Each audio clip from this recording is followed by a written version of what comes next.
Então, Anthony, vamos começar pelo casamento. Sim. Mas há uma coisa muito importante que tenho de te dizer antes de mais. Hum.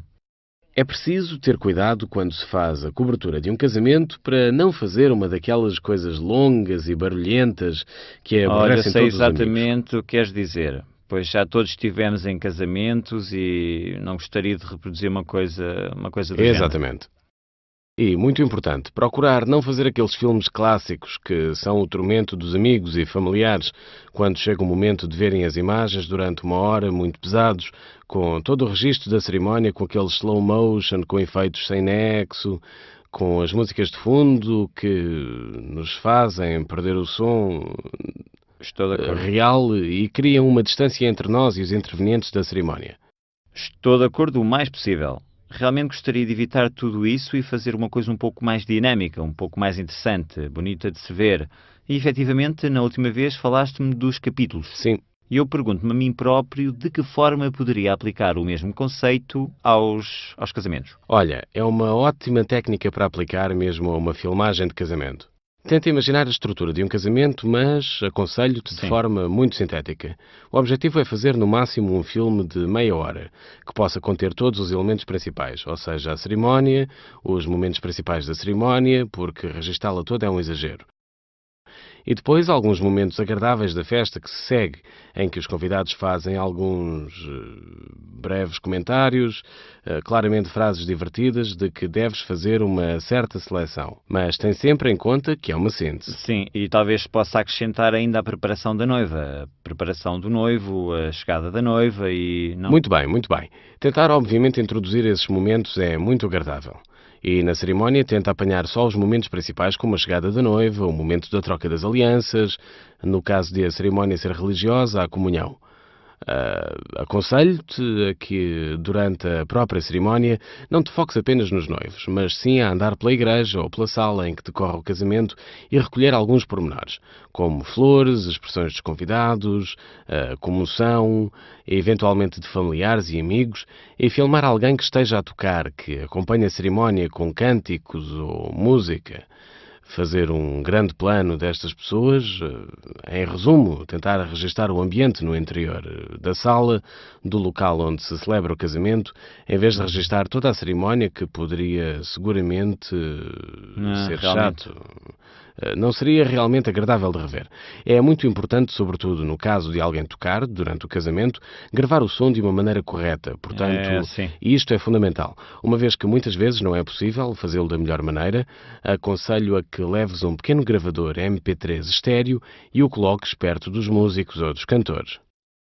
Vamos aprofundar este assunto, do áudio. Sim, absolutamente. E depois ainda o vamos aprofundar mais quando falarmos dos Perfeito. espetáculos de teatro. Muito importante, como estava a dizer, é eventualmente procurar a cumplicidade de algum convidado que possa dizer uma frase divertida ou que possa ser registado durante a cerimónia ou mesmo depois, porque depois da montagem isto vai ser muito apreciado pelos noivos. Achas que posso fazer entrevistas?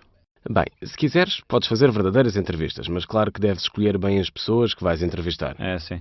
Se quiseres, até podes mesmo procurar um ângulo um pouco mais retirado do local onde se desenrola a festa para fazer estas entrevistas longe dos noivos e encontrar um enquadramento agradável. Para fazer entrevistas, aconselho-te a utilizar um microfone como este. Estás a ver? Com este clipe podes adaptá-lo à roupa. Assim, é muito importante que o coloques no centro, de modo a que os tecidos não rocem no microfone, pois isso iria criar um barulho que ficaria registado pelo próprio microfone. Depois, liga-se a este transmissor. Assim, estás a ver?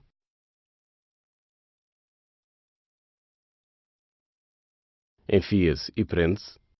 E do outro lado, tens este receptor que se liga sempre da mesma maneira com este cabo À câmara de vídeo. à câmara de vídeo, com o cabo Canon ou XLR.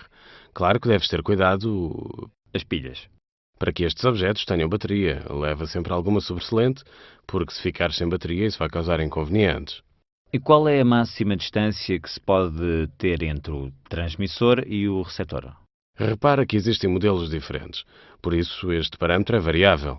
Aconselho-te a nunca ultrapassar os 4, 5 metros, para não haver interferências com o sinal de som e ainda, sempre por motivos de interferências, tenta não interpor barreiras entre o transmissor e o receptor. Por exemplo, paredes, portas de vidro, enfim. Tenta evitar qualquer tipo de obstáculo. Lógico.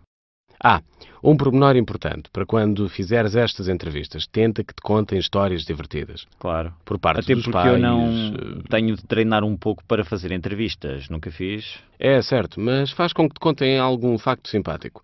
Fica atento para não provocares incidentes com perguntas um pouco pessoais. Poderia ser divertido, mas não para os noivos. E pronto, podes fazer as entrevistas deste género, tentando preparar um bom enquadramento e as perguntas e depois montar tudo de forma divertida e bastante resumida, de forma a obter aquela síntese de que já te falei. Na tua opinião, achas que há pessoas em especial que é indispensável que sejam entrevistadas? Bem, seguramente, além dos pais e dos padrinhos, poderás ser tu próprio a identificar a simpatia ou a exuberância de algum convidado ou convidada e dirigir-te a essa pessoa. Depois até podem ser eles a procurar-te quando derem pelas filmagens. Normalmente são aqueles mais expansivos que vêm ao teu encontro imediatamente para Certo. contarem qualquer coisa. Bem, esse é um bom conselho. Agora vou resumir, Sim. para terminar este assunto, o material que deves Claro. levar contigo. Sim. Então temos, claro, a câmara de vídeo, o tripé, que apesar de poderes fazer a maior parte da filmagem à mão, é necessário para as entrevistas, mantendo a câmara fixa. E durante a cerimónia podes andar com movimentos de máquina à mão. Obviamente leva o cabo de alimentação e pelo menos um par de baterias. Microfone, já dissemos. Bem, depois de certeza que vais precisar do acessório grande angular. Um microfone como este. E qual é a particularidade deste tipo de microfone? Bem, não é um microfone de lapela que pode ser usado para as entrevistas. Destina-se a recolher exatamente o som do ambiente. Disse-te para usares eventualmente o gravador junto de quem canta ou toca, mas para todos os outros registros, um microfone deste tipo é muito importante. É muito mais seguro e fiável relativamente ao microfone incorporado na câmara de vídeo. Já falei do rádio e microfone para as entrevistas. Uns auscultadores para o som, para poderes ouvir diretamente aquilo que estás a gravar, a ligar diretamente à câmara de vídeo e meter nos ouvidos. O flash para fazer as entrevistas, sobretudo, mas também para gravar determinadas situações pouco iluminadas.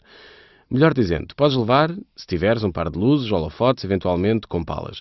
Isto porque te podes encontrar em situações com pouca luz, mas que são momentos interessantes de registro, podendo preparar um pequeno set em miniatura para se obter um efeito seguramente mais agradável. Já vi que tens 2 microfones. Mas 2 porquê? Bem, vou falar-te disso quando falarmos das filmagens em teatro. Ok.